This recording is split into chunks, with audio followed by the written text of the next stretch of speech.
welcome. It's a rowdy crowd today. Drove in and flown in, coming from all over. So we're excited to have you here. I know I overuse that word a lot, but I'm always excited to talk about art and to share it with you guys. So welcome to the Behind the Lens Art Discovery today. What museum have you been to? Oh, Desert Botanical Garden. Yay. We've had people at the Arabian Show, everybody out enjoying Scottsdale, which is wonderful. So today is called Behind the Lens, and we have a great panel for you. And welcome to Celebration of Fine Art. My name's Susan, and along with our fabulous team, we're the ones that bring the show to you. And Fridays have become our really fun gathering of wonderful people who are interested in learning more about art, and we delve in. I'm going to scoot over here.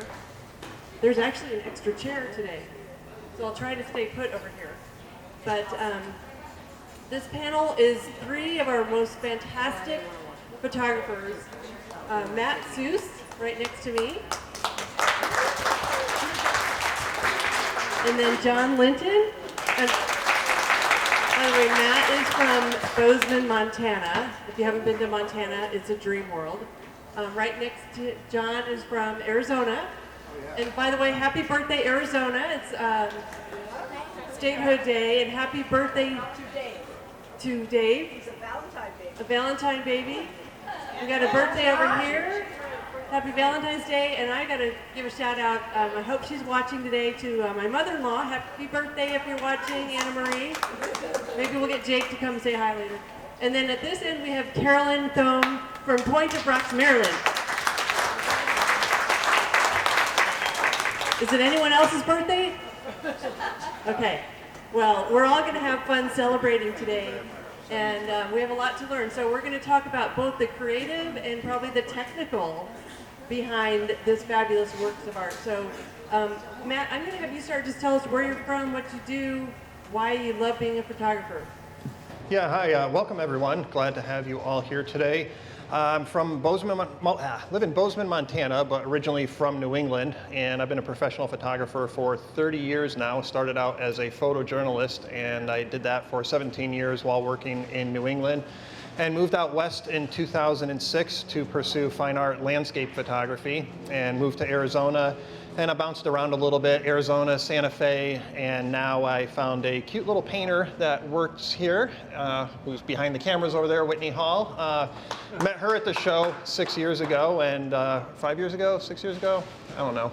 We can't even keep track anymore, and we got engaged a little while ago, and so she brought me up to Montana. During the show. It's a Yep. Valentine's Day.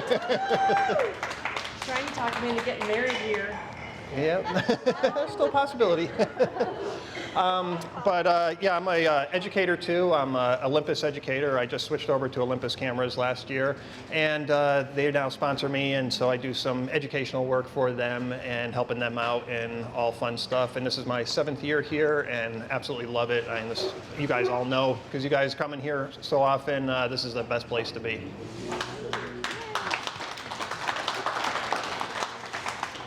My name is John Linton. I am from Scottsdale, Arizona, and I am a displaced Chicagoan. There's probably a few Chicagoans in the room. We get a lot of people from Chicago here that come from the desert. I've been immersed in the art world for nearly 2 decades. I am not too proud and full of some degrees of humility to tell you that I'm an accidental photographer. I published an art magazine for a number of years here in Arizona called Art Book. And with that art publishing, also began creating individual art books for artists. There's actually a couple of artists here in the tent that I created some books for and around. And you did our 25th anniversary book with me. We did, yeah. We did Susan's book as well. That was 5 years ago. Unbelievable. Yeah, but we've your known each other from the magazine. We've known each other a long time. A long time. My entree into the world of photography was really quite by accident. Although I had played around with the camera for a while, and it was strictly an endeavor of hobby, I began taking pictures of people on the street photography. gentleman that I officed with in the publishing world. He passed away from a drug overdose after a car accident. He was prescribed an opioid. You hear about these things routinely these days, sadly. And after the car accident, he prescribed a painkiller that led him down a terrible path of addiction. And by the way we measure society in terms of our successes, he had an idyllic life. But addiction doesn't discriminate in terms of our socioeconomic status. So he passed away on the streets, and I decided to use art as an instrument to create a voice for the voiceless, and at the same time pay honor to his memory. So I created a project a number of years ago called I Have a Name. And the first photograph that I took of a man on the street, he was a homeless veteran. And as I asked his name, he wept. And he had said, you have no idea how long it's been since somebody's asked me who I am. So I knew that because of my work in the field of art and having a lot of friends in the gallery industry, I thought I could probably get a gallery show. I know how to publish art. I can probably do a book. So I think I could manage to do my little part here. So we published a book called I Have a Name, did a gallery show back in 2012. The foundation that we created goes out and helps people on the street, the homeless, weekly. That exhibition in photography traveled through the West for a number of years. And I began taking pictures in black and white, like you see here, strictly as a way to feed and reset the emotional constitution of taking pictures out on the street.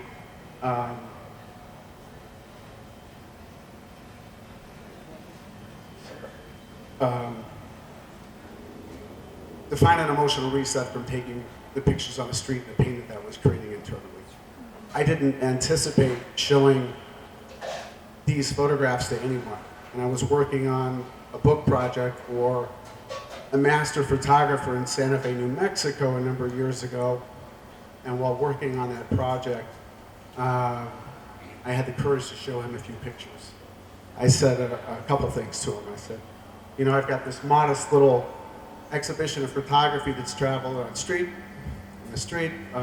and I kind of fuss around with the camera. And he said, but you want to show me some other things.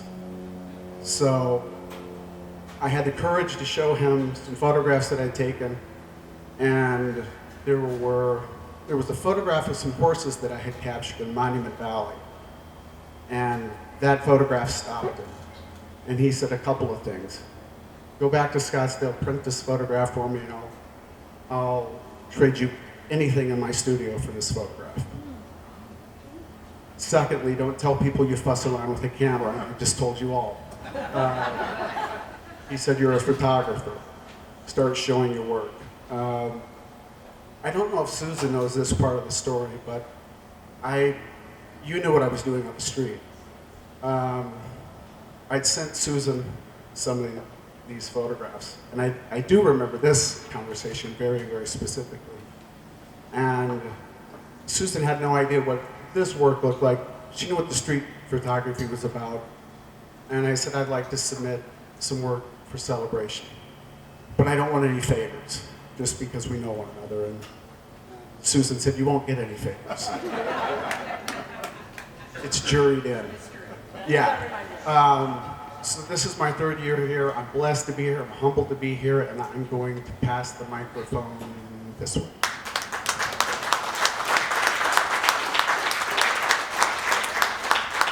So I'm Carolyn Thome from Point of Rocks, Maryland. This is my first year here, and I'm thrilled to be here. I'm also married to a sculptor who's here, who's been here for 9 years. And I too asked Susan no favors when I applied. She said, same thing, don't worry. I will not show any favor. So, yeah. So I'm thrilled to be here. I have been an artist all my life. I've been working at the Smithsonian for over 28 years. I and I work in the exhibits department, and I'm a 3D artist, model maker. I do a lot of digital work, 3D work, which enabled me, so when you do a lot of 3D work, you have to use photogrammetry, which means you're taking still images of your object in 360 from all angles. So I've been using all my photography abilities at work, but for very different reason, just to capture some objects that are going to be reproduced or put on the web. So I've always taken pictures all my life, and I really wanted to have my own work instead of doing my photography at work. I wanted to do my own work. And a few years ago, I set up my own photo studio. And I was like, I'm not sure what I'm going to photograph. But it started with looking for morels. And so I was looking for mushrooms. I was not finding any morels because I wasn't very good at it. But what I was finding were all these other beautiful mushrooms. I know you're not seeing any mushrooms here, but if you go to my booth, you will. And so I was like, oh my gosh, these things are gorgeous. You know, I need to bring these back to my studio. So after work, I'd go for a hike. I'd bring home like a load of mushrooms to photograph. I had like pictures of my tabletop full of just mushrooms and dirt and stuff. And I'd spend the evening photograph mushrooms and then get up and go to work the next morning. And so doing that, when I'm out hiking in the woods, you know, you find other things. So that just led me to, I came out here this summer, collected some desert theme, knowing I would be here, and I've been shooting some cholla and some other cactus and some bird eggs and things like that. So I'm thrilled to be able to show my work here. This is really exciting. And we can get into the technical aspects later, but that's it.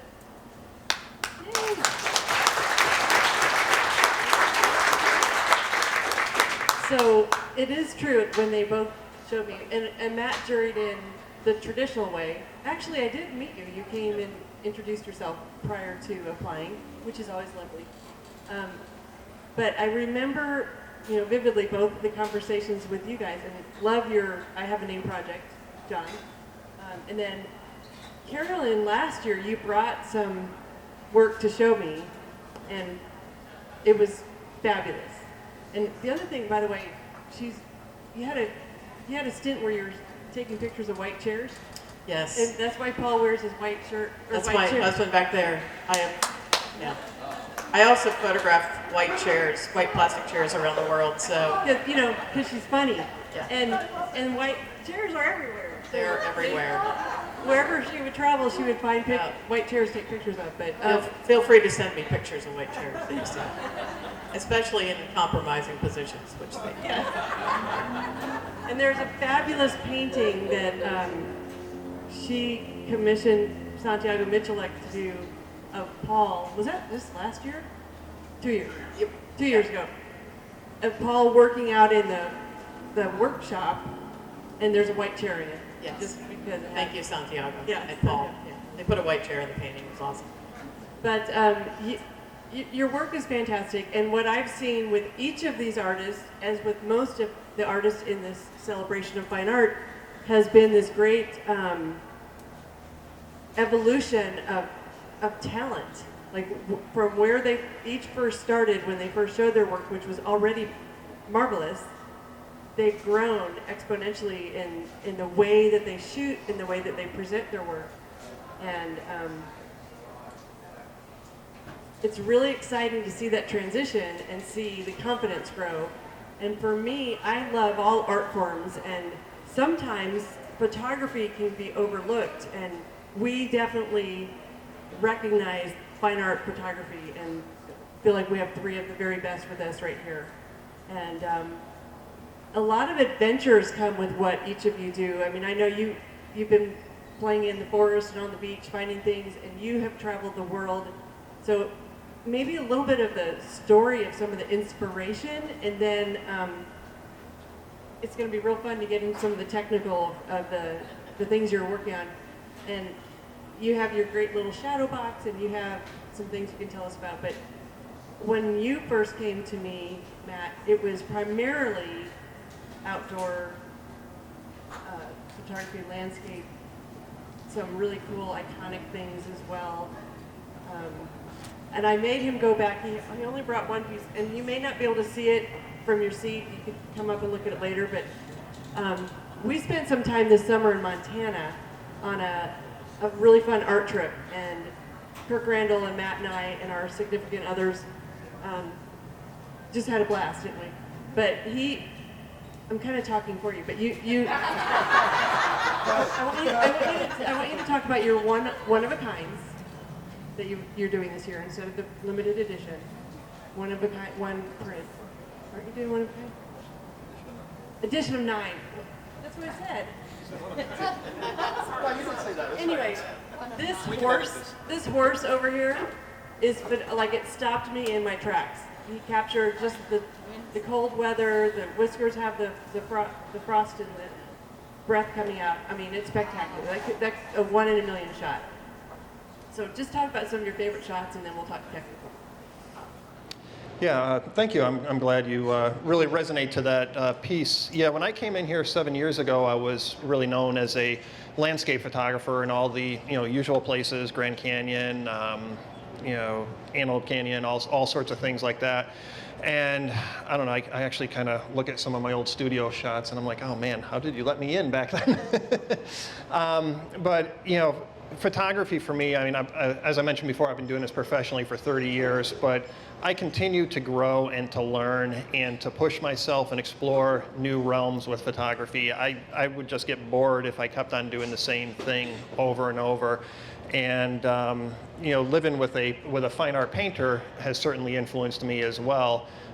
Whitney does a lot of great animal portraits and paintings, and so it's just been amazing being able to go for walks and just talk about the color in the sky and the shades and the tones of certain things. And I enjoy photographing wildlife too, so that gives us a really nice connection when we're going out into the field.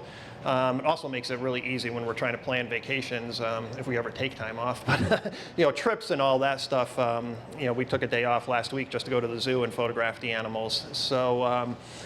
But I've been evolving and really pushing myself photographically, especially in the last year.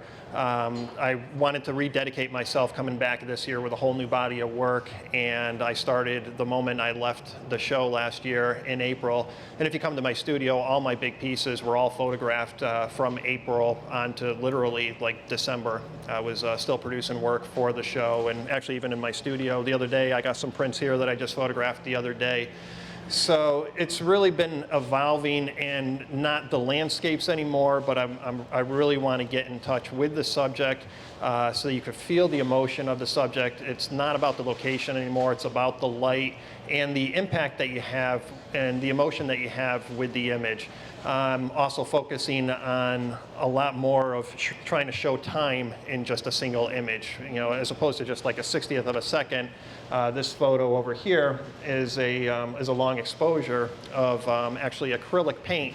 I photographed that in a water tank, and what I was doing was lights were completely off. I was using ultraviolet lights, UV light, and it's a long exposure with a white flower sitting on the top of the water, and I had this neon acrylic paint that I'm using to then drip in there and then use a long exposure, and everything that's on the bottom, that's all caused from that long exposure of the paint slowly sinking down into the bottom of the tank. So doing this, it's actually, I'm actually kind of almost like a painter in a sense. I'm painting in water, and the only way I can show you that is by just capturing it on film, because it then instantly changes and instantly disappears. I did a couple other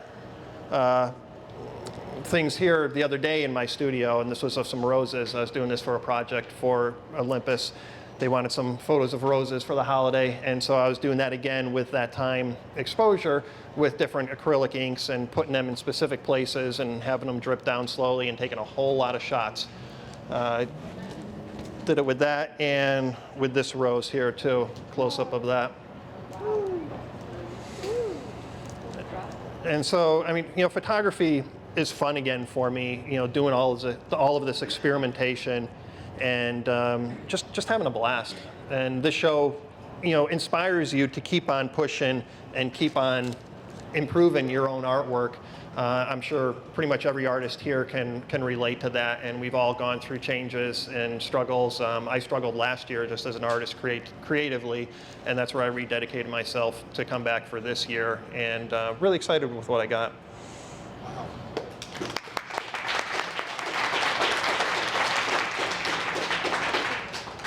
Constant evolution is awesome. Oh. Actually, I can pass those around if... Yeah, let's do that. We'll pass these around and you can take a closer look. And you've done all sorts of things using keeping the shutter open. Talk a little bit about how and why you do that to get the long exposure. How do you do that? I'm really trying to show things that you really can't see. Anyone can go to the Grand Canyon and see it, and I can spend a lot of time there and wait for the perfect light, but you kind of can get lumped into just everyone else takes pictures of the Grand Canyon, and there's really nice pictures and there's so-so pictures, but I wanted to try and find stuff that is not as easy to be duplicated because a lot of it is coming from me and my creativity and my challenges to myself. So one aspect of that is with time and showing how to show a transition of time in just a single image, and that's where these long exposures are really cool. I do a lot of night sky photography too, so I'll do long exposures, 45 minutes, an hour, even longer with the star trails going up above. So it's really fun just really trying to do things creatively, photographically, that you can't see normally, but then can resonate with people. Very cool. And you have a little setup at your studio, your shadow box or whatever you call it. What's it called? Yeah, I just created a small little, well, it's like a 2-foot square box that I just got some hardboard at Home Depot and got some black felt and wrapped it around there, and so I can make a total black enclosure so that I can do the UV photography, because you need that has to be under complete darkness. But I'm even experimenting with adding a little bit of daylight in on that, which I did with those flowers. And so it's I now basically have a mobile studio, and it allows me to do some photographs in here too, and continue working on things that I started developing over the winter. Excellent. And Carolyn, you have a cool. Did you bring it up here? What? Your little mini. My little studio? Or my... Your little thing that you shoot your pictures in. No, I didn't Oh, bring okay. it up, no. Well, I have a little, I bought like a little $15 little, things that people buy to sell things on eBay, a little photo studio. And I have some small rechargeable lights. So I'm able to shoot similar to Matt. While I'm here, I'm able to work. So I'm finding things as I'm here. I actually have a stockpile of things to photograph in my cabinet. So every day I'm photographing new things. And let's talk about your subject there. Yeah. so, well, this one is hot off the press. This one I photographed last week, and I just got the print in today. How big was that? It's about that big. Yeah, Where was it? I actually bought that. I did. So, went to the nursery up on Scottsdale, and I found that one. I was like, oh my gosh, what a beautiful little bloom. I was like, you are mine. So, yeah. So I like to show where they all come from. So that's why I like to show the roots. Same with all the mushrooms. I try to incorporate part of the earth that it comes from in some of my photographs. So I like to give them a little bit of context, but also just spotlight, what they are, and just, it really makes me slow down and look at every little thing. I mean, you don't have to go far to appreciate small things. And so over here, whoever's been in my booth will know what that is, but it's out of scale. But if people already know what it is, don't say anything. Hey. So, any guesses on what that is? What's that? Oh, yeah. Yeah, yeah. Guacamole on a donut hole? That is a new one. Yep, it is a tennis ball. So I was out walking my dog, and we have tennis courts by our house. And every time we go by the tennis courts, he looks at us and asks permission to go in the woods and find tennis balls. And so he came out with this tennis ball, and it was beautiful and covered with moss. And I was like, Buzz, give that to me. That is mine. So I stuck it in the fence of the tennis court, and we went on our walk. And I went back and got it, and I named it after him. It's called Buzz's Ball.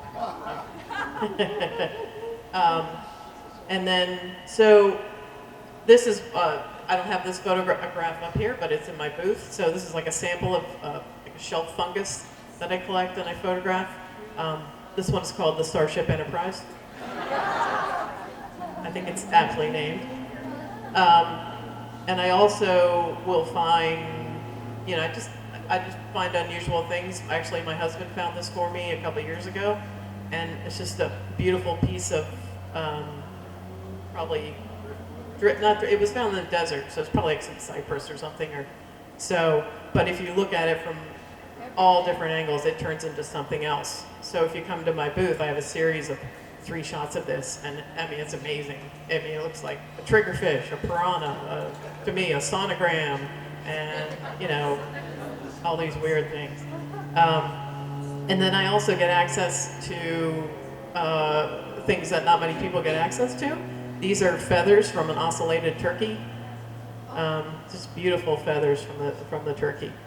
And we also have some good friends who have incredible skull collections. So I have pictures of bird skulls and a giraffe skull, things like that. So I don't know, it's great that I have access to all these things I can bring to my studio and shoot. So. I love how you invite us to take a closer look. And we have a segment coming up, session coming up later on called Take a Closer Look. You could have been on that one too, because isn't life about slowing down and enjoying the things that most of us just walk on by? So another one that you have that I love is the shell. Yeah, so I had, we were in Mexico last year, and on the beach I found a shell that was, just full of holes, and I thought it was beautiful, and so I brought it back to the studio and I photographed it, and I actually, I just ordered a 12 by 12 with that one. So, but it's really, it wasn't a perfect shell by any means, but it talked about life and how things can happen to shells, and worms go in there and eat them, and they just kind of turn into something else. It's beautiful. Now that shell was pretty big, but and then I have another photograph in my booth of a quail face feather. So it is not even the size of your pinky nail, but it's blown up, so you really get to look at it. It's absolutely beautiful. So I like to zero on super small things or unusual subject matter. And whenever I go out hiking, if you ever tracked me, it would just be like, I don't go far, but I walk for like a mile in like the same, 500 feet or something. So, well, And you finally found the morel. I finally found morels, and I'm thankful I was looking for them, because it was, I was looking by our house, and I had crossed some railroad tracks to go up this hill, because I heard they were on this hill with these poplars and all that. And I went looking for them, and I couldn't find them. And I was with my dog, and we were about to go back down the hill, and a train came by. So we sat on the hill, and we were sitting by a downed log, and I looked over, and I was like, whoa, what's that? And it was like this wood ear fungus, this burgundy, velvety, beautiful fungus. And I was that is actually sort of the moment that started me looking at all the other fungus around. So. Thank you. All right, John, I want to have you share a little bit about, again, some of your inspiration. I love, again, the 2 bodies of work, people and then places. And for you, this is one of my favorite pieces. Of course, I love the Monument Valley, but can you talk a little bit about each of these and how you derive such peace when you're out there? Well, as I mentioned before, and I'm different from the other. I think what's great about the three photographers that are here is that our work is very unique to itself, and each one of us are doing something quite different from the other. And I admire both of the photographers here on stage greatly, as I admire most of the creatives, if not all of the creatives that I get to share space with every day. It's an honor. I'm more of a traditionalist in the sense that, and Susan touched upon it earlier, having a long background in art in a different capacity in terms of publishing a magazine, I was innately aware of really the role that photography played and how it was embraced, or in some cases kind of not embraced by the fine art community. And it's always been, in some cases, and I think we're all adults in the room, kind of the bastard child of the arts. And if it were not for people like Weston and even Ed Curtis a long while ago, and certainly Ansel Adams, perhaps none of us would be up here. So, those photographers are to be thanked for really laying a foundation for people like us to continue to be part and play a part in the art world. And with that said, yes, the work on the street that I did and the photography that I've taken of people, I've become, whether you're, I think, cutting hair or scooping ice cream, and I don't mean to be, kind of parochial about this, but the longer that you do something, the better off you should become at it. And in a modest way, the portraiture that I'd taken on the street had become well done. And like Matt had said, even some of the work that I look at in those early days when I was taking photographs of people on the street, I wouldn't want to show them anybody. They look rather, sophomoric. And some years later then, your work does evolve. And fortunately, I can tell you that even, I was working with film initially on the street, and I had an exhibition of the street photography in Los Angeles, and the fellow that was the gallery owner was a well thought of photographer in Los Angeles, and he said, for the work that you're doing on the street, you should switch to this camera. And I said, well, what camera is it? And he said, well, it says Sony, and Sony had just come out with this mirrorless digital camera. And I said, I don't know if I'm really interested in that. And we were breaking the show down. It was about 2 in the morning, and he said, let me show you why you should use this. And he went outside, took a quick picture. He was able to import it quickly into the computer, and he showed me what an amazing piece of photography that this digital piece of equipment that was mirrorless made at 2 in the morning with no flash. So I said, can I borrow that camera for a couple days? And I'm on, I think I ruined one of the cameras in a sandstorm, but I'm on, I think, the 4th camera and the 3rd generation, and I'll probably be going to the 4th generation of that camera next. However, with that said, because of digital photography today, you can get real sloppy. And what I mean by that is you can just stay kind of trigger happy and maybe just point and shoot and hope that you get something interesting.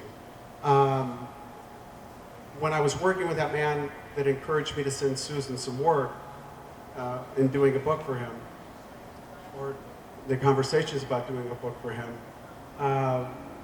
he changed the way that I make photographs today, or make pictures.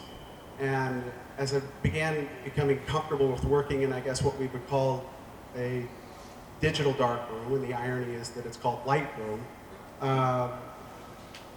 we were out. He's an elderly man. He can't really travel much anymore. So I asked him if he wanted to go somewhere special. And he said, I'd like to go to Shipwreck. I haven't been there for a long time.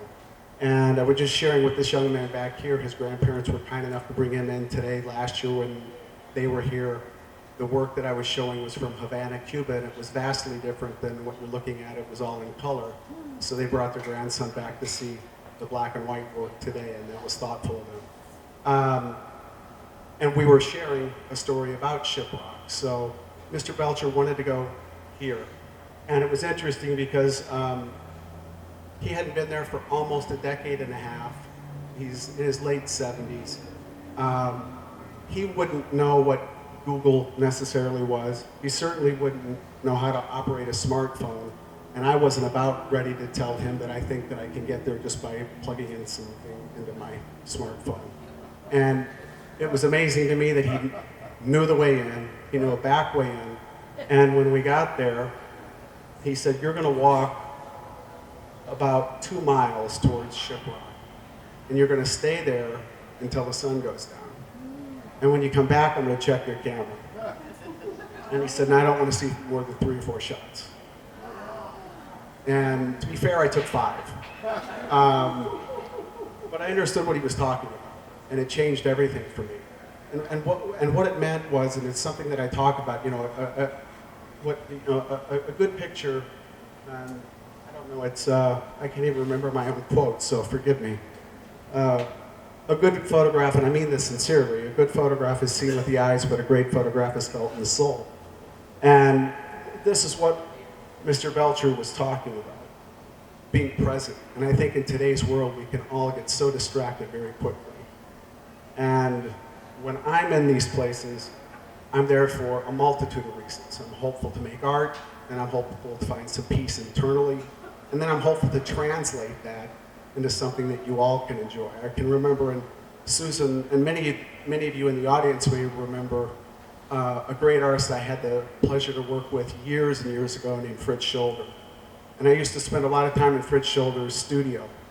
And he was a man that was not only a brilliant painter and had traded work with Andy Warhol, but he had an amazing mind. I mean, he was, his IQ level must have been off the charts. I mean, I would go home after spending an hour or 2 in his studio, and I would literally have to decompress from information overload. And on one occasion, he said something to me, and it remained, I remember it, this is going back almost 20 years now.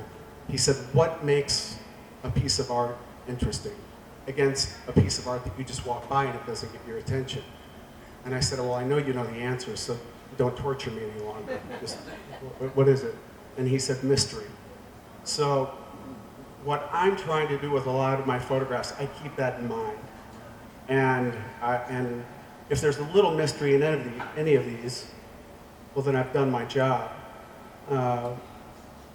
The piece that I wanted to talk about specifically, though, and I'll try to make this brief as best I can, and I had mentioned to Ed and Sherry, they had purchased this piece earlier today, and I told them that I would share the story of how that photograph came to be. So sometimes when I go out and make a photograph, I'm making a plan to be somewhere. Shiprock and that photograph represent that situation. The photograph here at the end of the space, this is a piece of photography that was made quite by accident. And I guess as an accidental photographer, I shouldn't be surprised. But Martha Pettiger, who's sitting here, Martha's brother says goodbye to his wife, once a year for a little while? Hops in more often than that. So he's retired, and he says goodbye to his wife for a little while, and he goes somewhere that he wants to go and spend some time. And a couple of years ago, he'd spent some time near where this photograph is taken. And Martha had asked me to take a picture for her, which I still haven't gotten yet. I haven't forgotten about it, but it's just I'm pretty fussy about what I do. This is south-facing Tucson. This is taken on the border of Saguaro National Monument and a place called Ironwood Forest. And her brother had spent a couple of weeks in Ironwood Forest. I think he's there presently, isn't he? Yeah. And if you're looking down this road, you're looking south. So to the right of this road would be a mountain range known as Ragged Top. And Martha asked me if I knew where that was, and I said I do. So I'd been down there no less than 5 times, trying to get a photograph for Martha to give to her brother. And each time I'd gotten down there, I wasn't happy with either the light or the sky. Something just wasn't quite working out. Well, in this case, the sky was lovely, as you can see, and I like skies. I should have a bumper sticker that says I break for clouds or something. But, so the sky was glorious, but by the time I'd hiked into the desert, which was about a mile or a mile and a half to get close enough to Ragged Top, and that desert terrain down there is unforgiving. And the heat that day was crucifying. So I was cursing Martha and her brother on the way out, and knew that I was going to have to take another trip to get this photograph. But as I got to the vehicle, I was about ready to put the equipment away, and I looked down this road. And I thought, that's what I'm here for. This is it. And I love the metaphor of a road, either where we're going or where we've been. And I don't know about you all, but life can get kind of bumpy sometimes. And this road is certainly not only less traveled, but full of some motion. So that's how I made the photograph, Ed and Sherry, and I hope that you both enjoy it very much and take it home. I know you're from Southern Arizona, and your husband had mentioned that you spent a lot of time in Yosemite, and we talked about some photographs in Yosemite as well. So I think I've blathered on enough.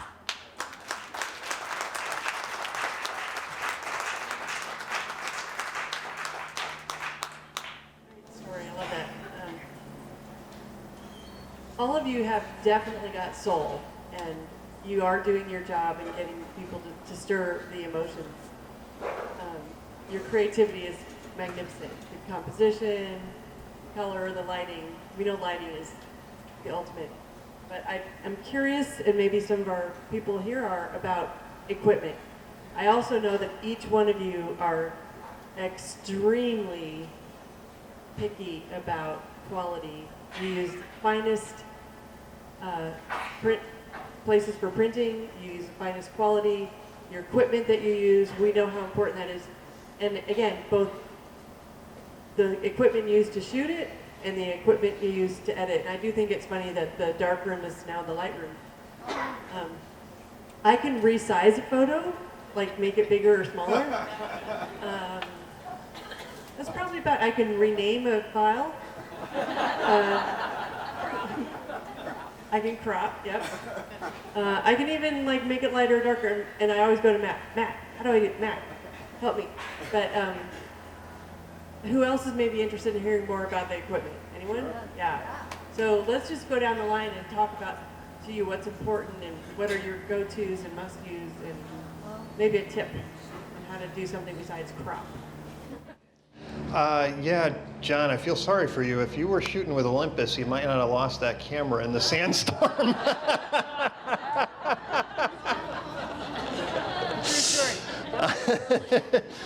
Yeah, that's, I started as a photographer when I was 12 years old, and I had a chemical darkroom, and I've shot with all brands. I've shot with Nikon, I've shot with Canon, I've shot with Sony, most recently, and then I switched over to Olympus, in particular because of the weather sealing on it. I mean, I can shoot in pouring rain without having to put anything on the coverage at all or anything like that. I mean, when I first bought my first Olympus last year, the very first day, we were in Montana and we had a thunderstorm come in, and there's this cool mode on it called live composition where I can actually photograph lightning during the middle of the day without any other special things. And so I had my camera out on the tripod and it started pouring rain, and I was like, my first instinct was like, oh my God, get the camera in, or put something on it to cover it. And I'm like, oh no, wait, this is an Olympus camera. I don't have to worry about that. And I mean, they're advertising. They have water on their cameras for their advertising. And so I posted that on Instagram and stuff like that. I had a picture of my camera just soaking wet, and people are all freaking out and everything. And I know things working fine. And I know photographers who their camera gets so dusty and dirty with the Olympus gear that they just stick it underneath the hose and rinse it off. And then that's it. So, You almost fell over in the river in Montana. Yeah, It would've been fine. almost. Yeah, it would have been fine. But the gear is really cool, and photographers love to talk about the gear, but the most important gear item is the person behind the camera. So it doesn't matter if you're shooting with Olympus or with Sony or with Canon or with Nikon. The most important person is the one behind the camera. And I think, John, you were talking about it takes hours and hours and hours and hours of practice to become really good at no matter what you're doing, photography included. You're not going to all of a sudden do leaps and bounds better photography on your own just by switching camera brands or just by getting a new camera. It really is the blood, sweat, and tears of taking thousands and thousands and thousands of pictures and being critical and finding out what went right, what went wrong, how can you improve on it. So, and then when you get to more of a professional level, the cameras can really help you where that whole it doesn't matter what camera brand it is, it does, because you start specializing in certain things. And I decided to move over to Olympus because one of their mottos is they're making photography fun. And I was in a rut last year, didn't know where I wanted to go photographically, and Olympus was great to send me some loaner gear for a couple months. And I think I picked up my Sony camera once during those 2 months that I had that loaner gear. And all of a sudden, all these creative opportunities approached me. I can hand hold like a 10-second photo. I can hand hold the camera for 10 seconds because it has the world's best image stabilization in it. I'm able to do these long exposures during the daylight because it has this option called live comp. It can do handheld focus stacking. So if you're doing macro photography, handheld, it'll take a whole series of photos and change the focus and then stack it all together, and you have one big, huge, sharp photo.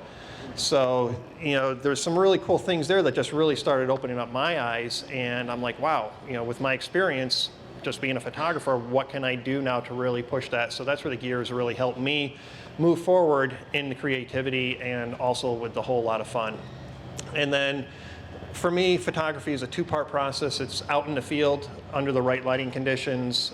And lighting is, you alluded to this earlier, lighting for me is the number one most important thing. It's not necessarily the subject, the location, anything. For me, it is light. And if I can find good light anywhere, I can make a photo. So getting the photo out in the field is the number one first step. Then it's how do I bring it to life in the digital darkroom? And yeah, I've been calling it a digital darkroom for a while. You alluded to Lightroom. That's a program from Adobe. There's tons of software programs that I use. I have to, as an educator, I have to be on top of all the software programs. And so I probably have about, at least 20 different software programs. I've been on a real kick lately with doing the macro photography and doing other types of creative photography now where, geez, Whitney, how many lights do I now own? I mean, I've just gone crazy on getting lights. When I used to be a photojournalist, I used to love studio work. And so I'd do a portrait and I'd have 7 lights on the person. So I love doing things in a little smaller scene now too, like with the those UV flowers that we passed around. I had 6 UV lights on it plus 2 other white lights shining on it for a total of 8 lights. So you can really get wrapped up in the gear and go gear overboard. I probably am starting to get that way with all the lighting equipment I have, but I'm using all of it every day for all my work. So just a little bit. And now I'm shooting a lot more video too, so then there's the video editing and now the wireless microphones and all sorts of stuff. So yeah, painters have it easy. I mean, just a canvas and a little bit of paint and a paintbrush, and boy, how much is your most expensive paintbrush? So, And then the sculptors have it really easy because it's also light what they do. That was a joke, Todd. So printing is also really important. That you all choose very carefully where you have your photographs printed and on what material. Do you want to touch on that or somebody else? I'll talk about that a little bit. So I first started doing the studio work about 3 years ago, and I tried a couple vendors, and it was hit or miss. Sometimes they come back good, sometimes they weren't. And then I finally landed on This is Bay Photo is who I use, and they're consistent. They're fast. So, like I said, I mean, I shot that cactus last week. I have this here. So, they're super consistent. And these are all printed on aluminum, but it's called a dye sublimation transfer. So it's printed on one material and then it's transferred to the aluminum with a heat press. So I just like the clean look of it.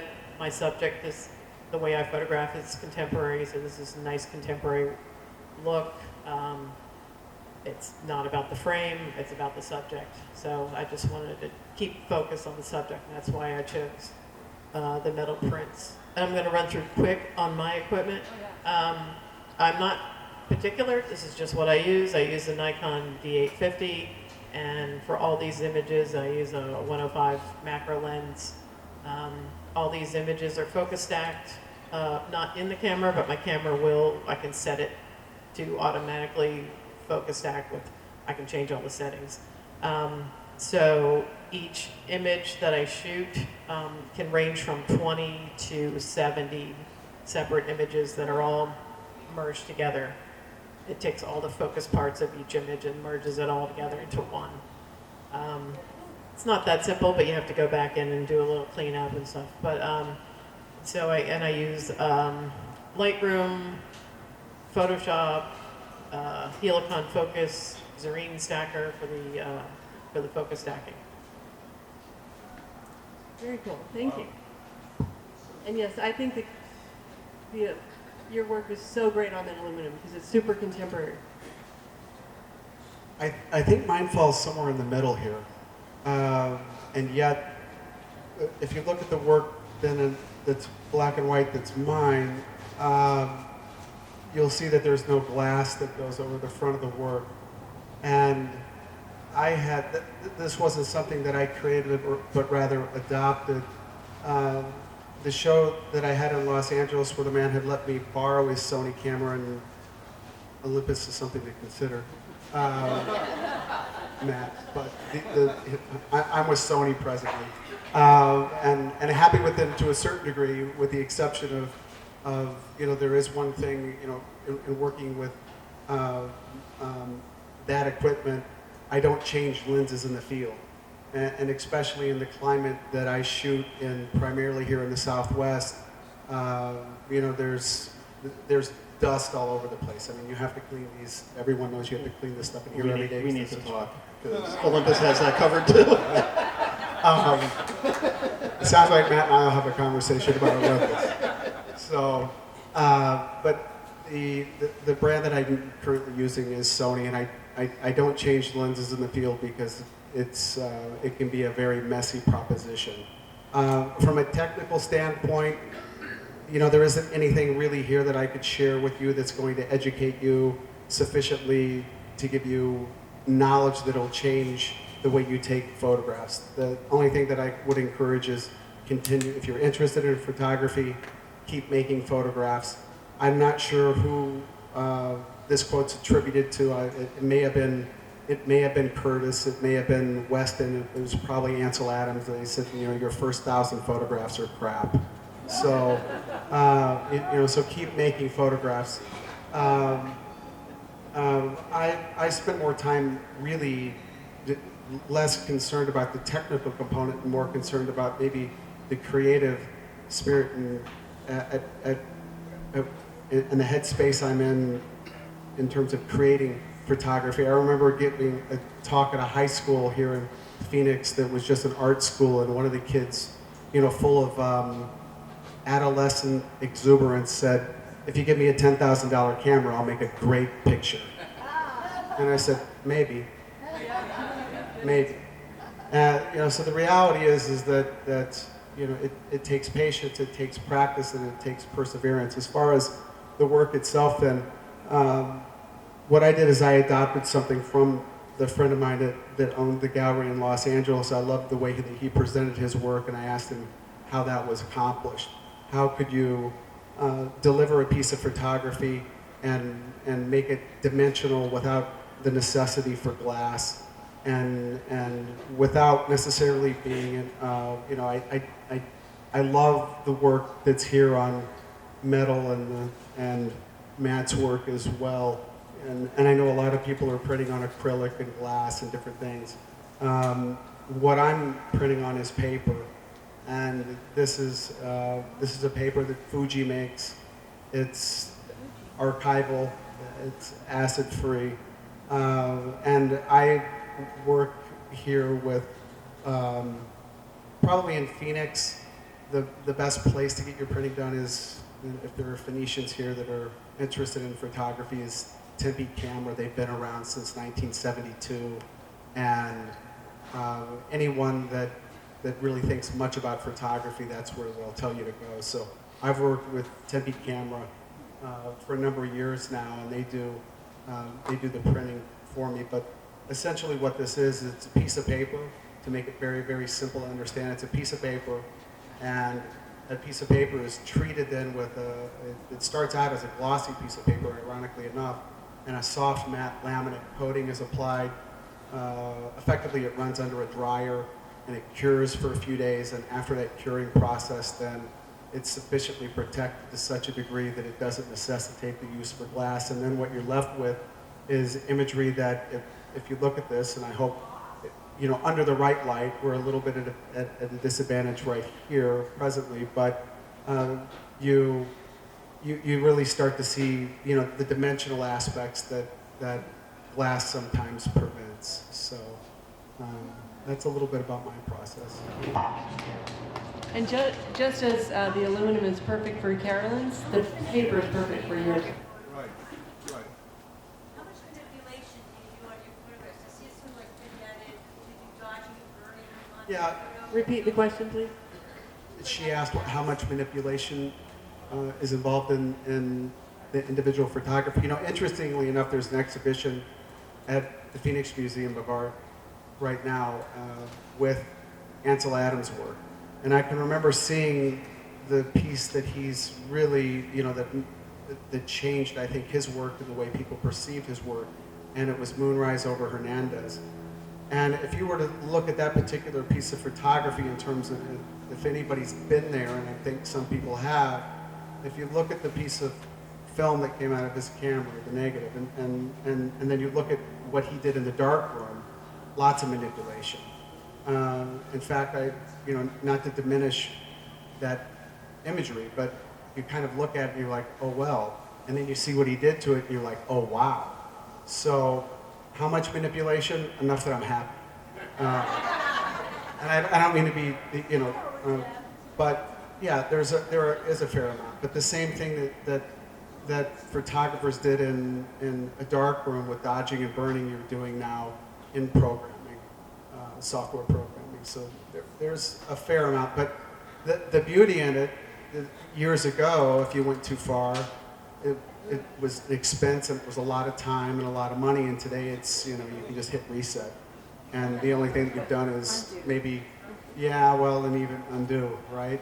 But what I often do is I'll sit with an image and I'll work on it for, you know, sometimes, and Martha, you know, she's been around me enough that she knows the process. Sometimes I'll work on things for hours, and then, and I think it's also important. I was listening to a YouTube documentary the other day, and it was given by an artist, and one of the things that artist had committed himself to was feedback from other artists. So I'll often call Martha and send her an image and say, what do you think? You know, and Martha's a painter and a sculptor, not a photographer, but I do want her opinion. So I'll ask for feedback. I'm not too proud to do that. And if I'm not sure about it, I'll sit on it for a night, and then I'll look at it in the morning. Sometimes I'm happy with it, and I'll continue on, and sometimes, you know, it's just a bad picture. So no one sees it. Yeah, and actually, if you brought up that Ansel Adams photo, have you seen it's interesting if you look at his very first prints of that image, and then you look at his last ones, the sky got darker and darker in the clouds. But he didn't just go from a really bright image to a dark image. Over the years, his style kept on changing. And you look at prints over a different number of years, and that sky ended up getting darker and darker just because his style and his way of seeing things changed over time. And I think that happens to all of us as well. I wanted to mention really quickly, if you have a second. So I used to print my work on aluminum, and I started switching over to acrylic the other year. So yeah, it's actually on acrylic. And I found a great lab in Colorado, Reed Imaging, and they worked with me to get this all here. And I had a 600-pound crate delivered Tuesday before we opened on Friday with all my new pieces. And so my work is being printed on a Canson Fine Art 100% cotton rag photo paper. It's a watercolor paper, and it has a texture to it. And I found out I'm the first photographer in basically North America to have his photography work printed this way on acrylic, because Reed is the only lab in North America that does their acrylic this way. Normally when you have an acrylic print made of all the other labs, you have the photo print, then there's a laminate that's put on top of the photo print, and then the sheet of acrylic is then adhered to that other side of that laminate. And what I've found out is that there is the potential for that laminate to eventually fail over time. Now, not only that laminate also prevents you from having watercolor paper that has all these little divots and everything, laminate on there, because you'd see all these air pockets. So they're using a process called the Diasec process out in Germany, where it's actually a gel.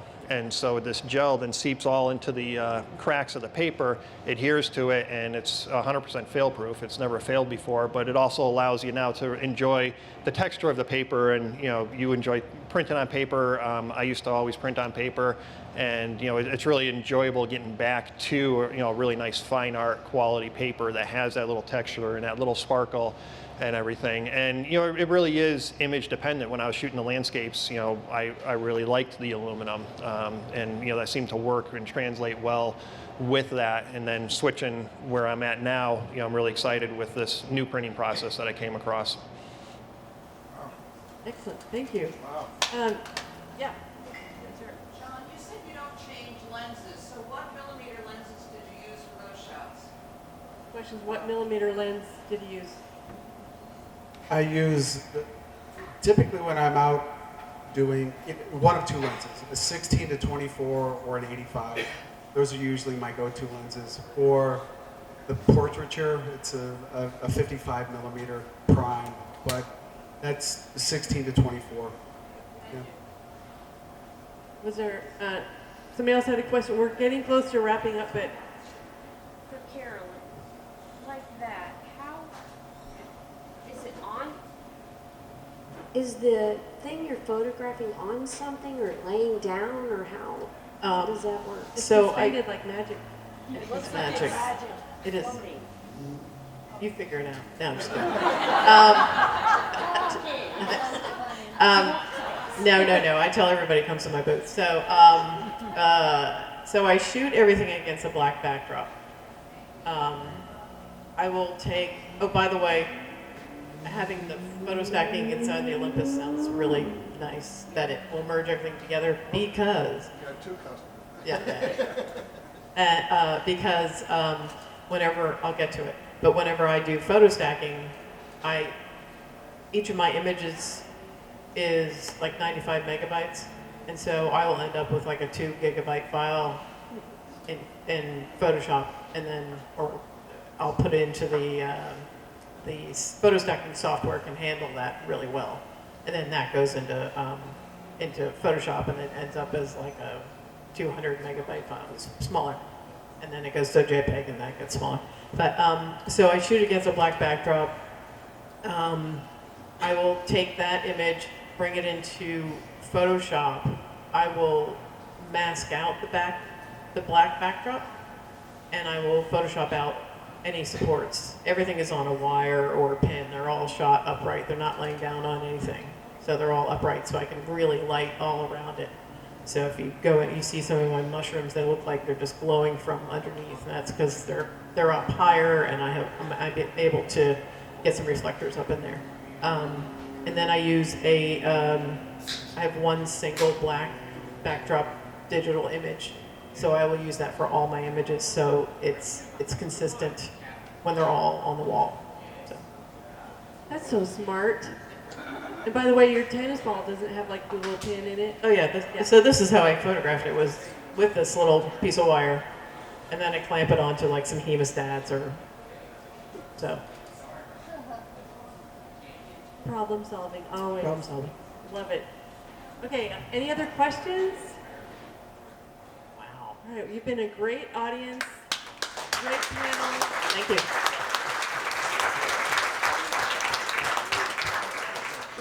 We do invite you to go see their studios. Matt Suess is on the north tent, about halfway down. Studio number something. 144. And Carolyn is also on the north tent in studio number 130. 130. And John Linton, we keep him in the corner over here on the south side. 202. So we do invite you to go see their studios. A couple of other announcements. I just got an email. Fox 10 is coming Monday morning, so if you're local, you can tune into Fox 10 around 8:20 to between 8:20 and 9, and maybe see some of these guys on TV. That's always fun. You can even come have a cup of coffee and be on TV with us if you want. And then next week we have Take Another Look. I think is that right? Yes, Take Another Look, which is some of our artists that have a little bit more story behind what they do. And we invite you to join us for that. And again, thank you and happy Valentine's Day and happy birthday, everybody.